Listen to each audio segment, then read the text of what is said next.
What is going on? It's ASAP Flash here, and I'm here with another video about BoJack Horseman.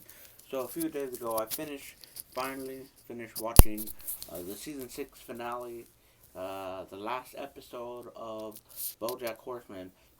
Um, I guess, either stopped or just focused on another topic, um, and talk about the last season and maybe just the overall message from the all 6 seasons, but maybe just focus on season 6 just for now, and yeah, just generally talk about it. So it felt like a lot like the ending of Breaking Bad to me. The first half of season 5 of Breaking Bad, it was basically more or less Walt kind of ending things nicely with getting out of the business, with finally getting the money, etc., etc. Only for the first half of season 5 to end with Hank finding out his secret, and basically the latter half, Hank just finding a way to take him down. And more or less, that's what had happened with season 6 of BoJack Horseman. He went to rehab. He's trying to do better for himself. Yada yada yada. And then the second half of the season, like as I mentioned in the other video, you know, like it seemed apparent that he was gonna get his upcomings. He was gonna get basically pain for his sins, but to the degree of what he got, well, I can honestly see the realness to it.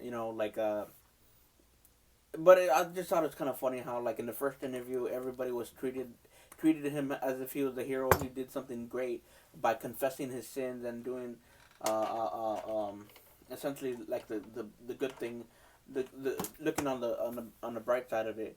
And when he did the second interview, which is more grittier, more detailed, and should have said a lot of things that he probably shouldn't have said.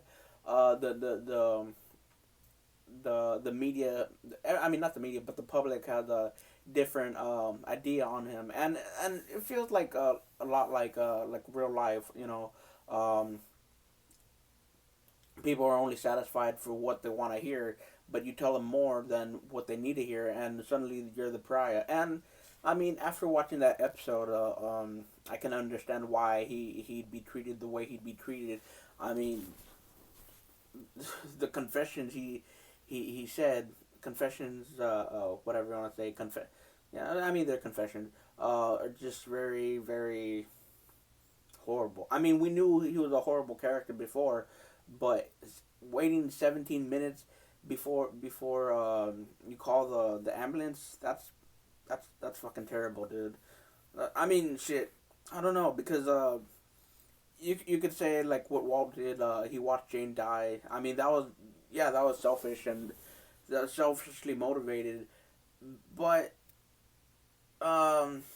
damn, I mean, from then on, he kind of emotionally manipulated Jesse into doing his bidding. Meanwhile, I mean, with BoJack, shit. I mean, here's the crazy thing about that episode. Like, he said that he saw her as his daughter, yada yada yada, and then later on, after he said that, he said he had sexual relations with her when she was like passed out. So it does not look good. It does not look good, Bill Cosby. I mean, BoJack Horseman. And then in the next episode, the horny unicorn, which I thought that was kind of funny because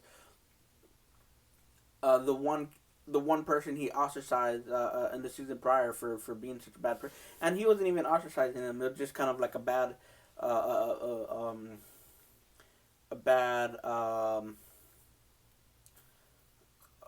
photo, opportunity for a photo, bad opportunity for a photo. He was just reacting to the shrimp that he was eating or whatever it was, and a lot of people were just jumping on the bandwagon that, yeah, he's against Vance Wagner and he's a bad person, blah blah blah.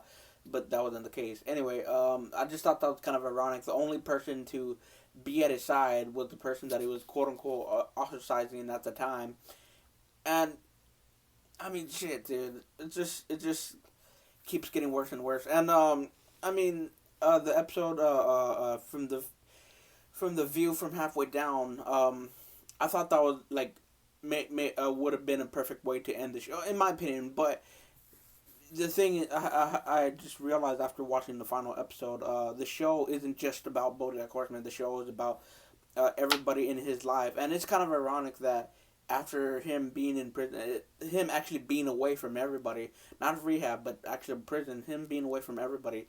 Not only is it better for himself because he feels like he's actually giving back by teaching the play and by directing the play by actually doing what he wants to do instead of wallowing in his shit.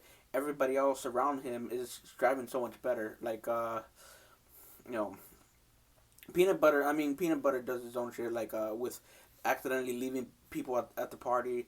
But Todd. I mean, here's the thing. It's kind of funny though because like he done a lot of fucked up shit with Todd, to Todd or whatever. Not whatever. You know what I'm saying?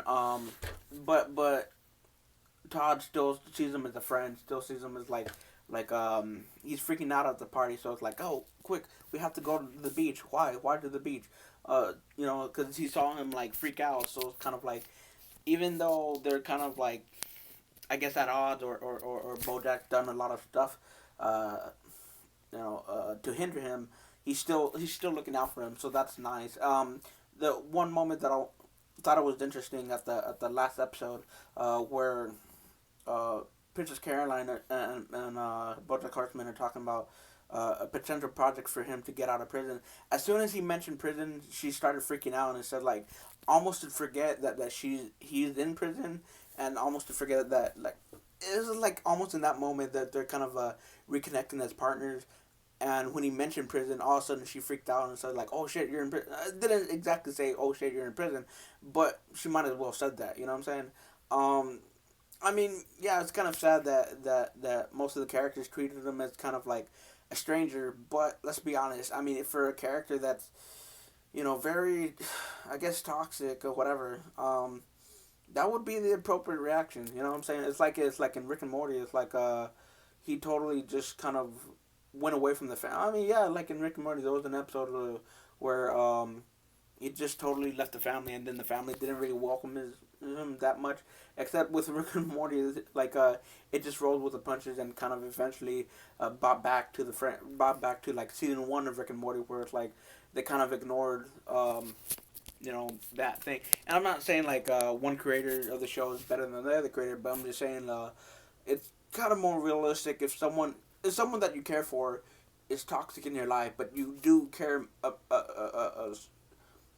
some deal about them, like with Todd, like you want what's best for them, but at the same time you don't really want them in your life because you know like the episode It's You, where he was just wilding out and acting stupid, and then at the end of the episode Todd is like, all this shit that basically you caused, it's not because of your drinking, it's not because of your past, it's you. I mean, yeah, like the stuff that happened to you, it's sad and everything, but it's somewhere along the line you have to take ownership to what had happened. You have to realize all the fucked up shit that you did was you. It wasn't like the devil made me do it type of bullshit. I mean, to me, I don't think that exists. I mean, people want to say that shit is real, whatever, religious people, but let's be honest, it's just a bunch of bullshit that people say to make themselves feel better about whatever X, Y, and Z. You know what I'm saying? Yeah, I feel like kind of uh, this approach to talking about whatever is a lot more better than me coming up with a script and trying to sound professional or whatever. In fact, before I started shooting this video, I was thinking, brainstorming ideas in my head how to like talk about it. But I feel like I'm doing pretty good. And comment down below on what do you think of the new style, or just what I'm saying, like because I'm just playing with styles with whatever sounds feels natural to me. So yeah, I just thought season six. Yeah, it's sad that Netflix unfortunately canceled it, but I just feel like given the time that they have, I felt like it was nicely wrapped up. The one new character that I was annoyed with, but kind of funny, I guess, is Paige Sinclair, like how she, I mean, the comedy is like she talks like a 1920s 1950s 1920s reporter uh in a kind of like a modern environment with a Me Too thing. So I thought that was kind of a funny juxtaposition. Um, I don't know what else to add about the characters. Like yeah, they're just going apart from BoJack and Diane. Diane, I know it's like here's the interesting thing about Diane. When she was talking about her and Guy, she kept saying my boyfriend at the time, and BoJack kind of selfishly assumed that they weren't together, and then she's like, waved her finger, and there's the ring, and I mean, yeah, I could say like it's kind of selfishly assuming that blah blah blah, but I gotta admit, when I was watching the episode, I was thinking the same thing because she kept. It's almost just like when you have your ex girlfriend and she kept saying like stuff like that. It's almost like implying that they're not together, but one of those clever things like, oh, we're not together, we're married. That kind of corny shit. Anyway, so yeah, I just thought the last season I think I've said this, but the last season, I think it wrapped up everything perfectly. I mean, on one hand, I feel like, oh shit, now what? But, I think that's the sign, in my opinion at least, that's the sign of a good ending when it leaves you wanting more, but at the same time, it wrapped up nicely. And I think in my next video, cause I just seen the ranch, in my next video, I'll probably talk about that. And I was thinking for kind of a new thing to do, compare shows, because that's another idea I've been brainstorming. Anyway, I think I've been talking a little bit too much, dude. So I'm out like the Flash, and I'll see you with another video.